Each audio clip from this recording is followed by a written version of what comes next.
Well, my next guest has been involved with one of our finest retro-inspired rock and roll bands now for, over 40 years. Back in the 70s, just down the road in Leicester, two bands became one, and Showaddywaddy became a household name. Irrepressible lead singer Dave Bartram led the band to 23 top 40 singles, including 10 top 5 hits.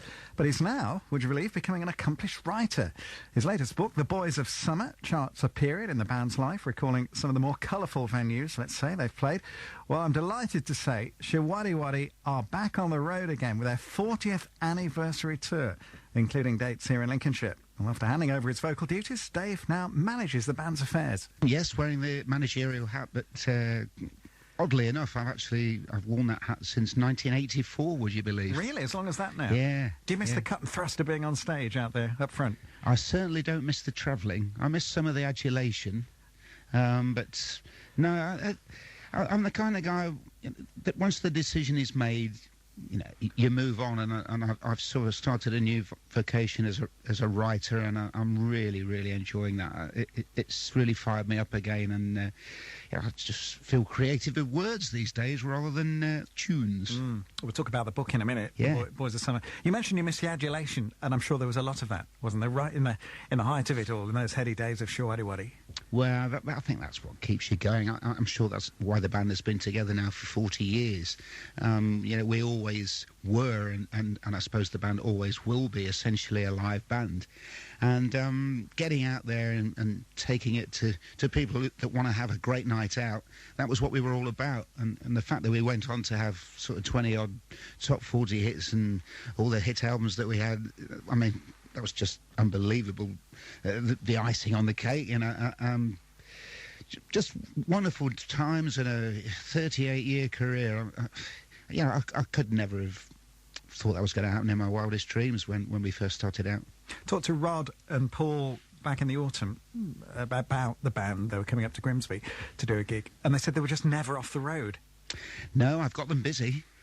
Yeah, they're out this year doing their 40th anniversary tour, and the dates have already begun, and the people are coming out in their droves, I'm pleased to say, and it looks like it's going to be not only a busy year for the guys, but a very successful one as well. 40th anniversary, Dave, can you believe it?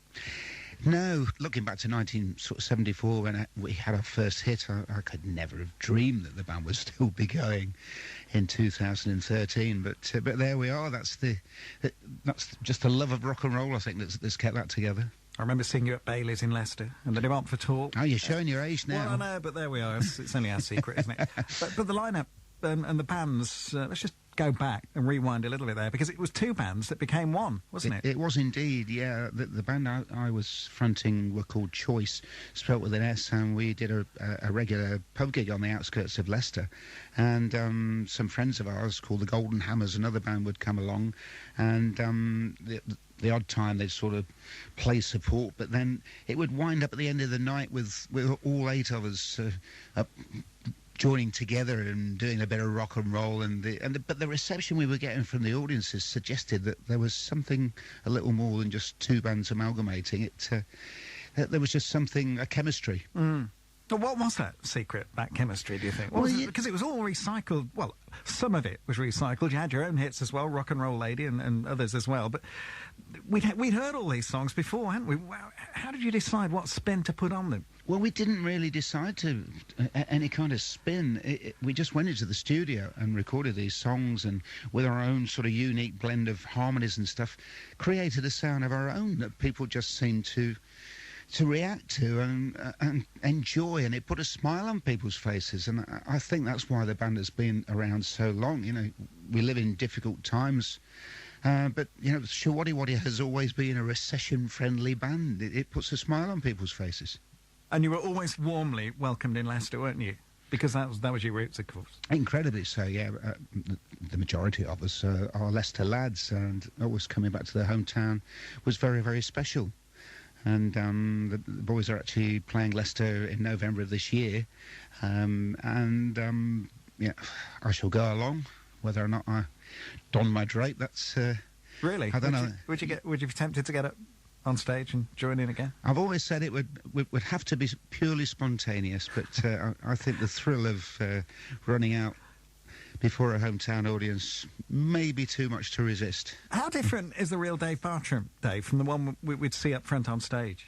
Very extrovert on stage, of course. Is that you? Not that different. I've always had an amazing sense of fun, and I like to think that sort of transmitted into the stage performances, and certainly the audiences would always look up at me, and I'd always sort of see a reaction that was tending towards amusement, if you like, but which was nice, you know, to make people feel good, to put a smile on people's faces. You know, I love that. To get any kind of reaction is fantastic. But I also had a massive love of performing, and you know, that was always inside the real me. I did a bit of sort of acting when I was very, very young, and always wanted to be on the stage. And once I started playing the guitar and singing, well, I suppose you could say the rest is history. Was there one song for you that you really enjoyed doing above any other? As an artist, I would say probably doing some of our own songs. Things like Sweet Music was a very, very challenging sing, even though it was a song I wrote myself. But I think as an actual record, I was hugely influenced by the Beach Boys and was determined to try and reproduce something vocally very demanding. And I thought that we achieved that with the song I Wonder Why, which is certainly my favourite Showaddywaddy single. No, I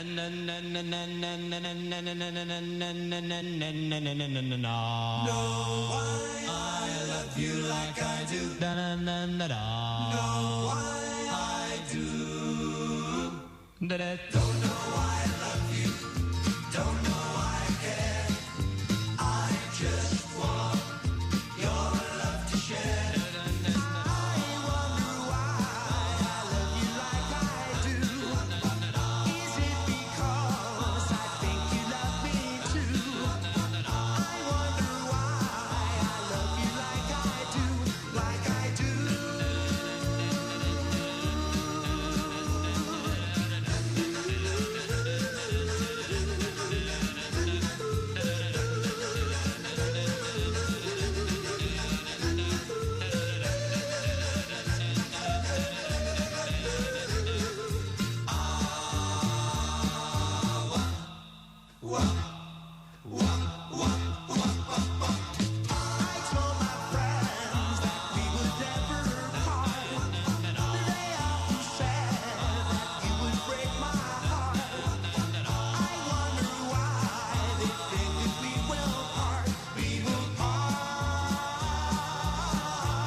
This afternoon, Dave Bartram, Showaddywaddy frontman, always interested to find out what their favourite song is. From the inside, looking out sort of thing. I Wonder Why is his. 40th anniversary tour on the go, and Dave's also got his new book, The Boys of Summer, out. So what inspired him to do that, I wonder? Well, The Boys of Summer, a lot of people seem to think this is some kind of autobiography. It does have autobiographical elements within it, but it only actually covers a 10-week period of the band's career. Back in 2005, when, wearing my manager's hat, I accepted a run of dates at caravan parks up and down the United Kingdom. I think probably about 70% of these gigs sort of slipped through the net. They hadn't really got the facilities that were ideal for a Showaddywaddy performance. And the 10 weeks, pretty much everything that could go wrong did go wrong. And I like to think it's a fun read, but there's also...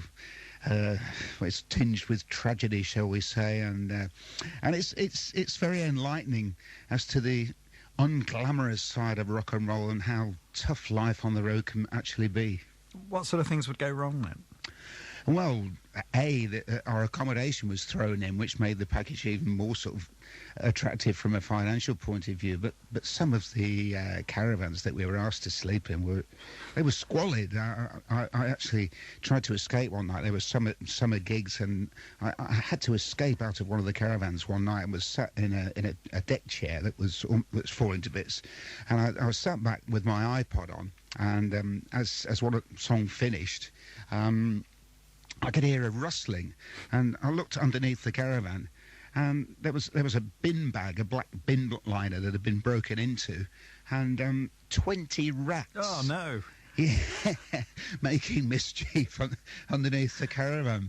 But within the caravan, there were, I don't know, we found all sorts of things from empty cans to that had been there for probably 2 or 3 years to even as awful as pubic hairs on the pillows. Oh, goodness. Probably not a good idea to name and shame some of these places. But what about, I mean, how did that compare with when you were at the height of your touring back in the 70s? What were you doing, sleeping in the back of the van, or was it all glitz and glamour and hotels then? Well, I think when you start out, every band, every musician who is striving to be successful in the rock and roll industry is prepared to tough it out, and indeed we did that. We have slept in the back of vans. We've slept outside. I remember sleeping on a beach once in Brighton because we couldn't afford a hotel to stay in. I think every artist has got stories to tell like that, but I think ultimately by 2005, which is the period that the book sort of covers, we were seasoned professionals and had become used to probably a slightly more comfortable lifestyle. And when confronted with some of these parks and utter squalor, it was something of a come down. So you wouldn't do it again? Or would you? Well, I'm not doing it anymore anyway. I mean, on behalf of the band, you wouldn't take those bookings again? I actually have been approached for the band to do some caravan parks, but I shall certainly be chatting it over with them to make sure they're agreeable to it. But you're still, as you say, you're still part of it. You're still enjoying it in a management sense. I've always enjoyed the thrill of the deal and getting involved in the business side, and right from when I took on the role in 1984, when I realised there were too many fingers dipping into the pie.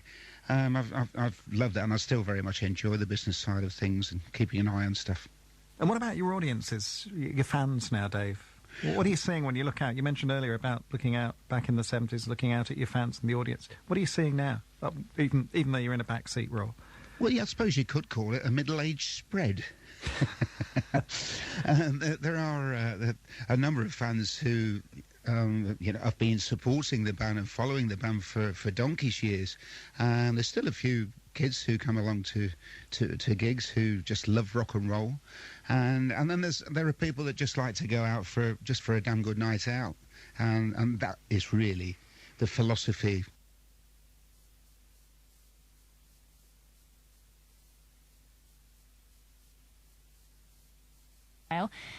People that just like to go out for a damn good night out, and that is really the philosophy of Showaddywaddy. It's about going out and going home feeling good.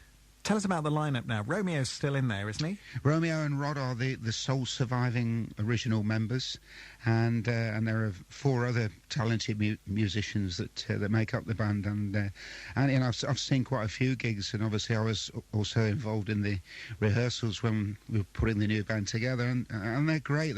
The harmonising is absolutely superb. And what about Andy up front, who is Dave Bartram now? He's not me, and he never will be me. He has a totally different way of singing. Andy is more of a theatrical singer. I basically I'm an old rocker, but you know, Andy he's done pantomime. He's done sort of little bits of acting.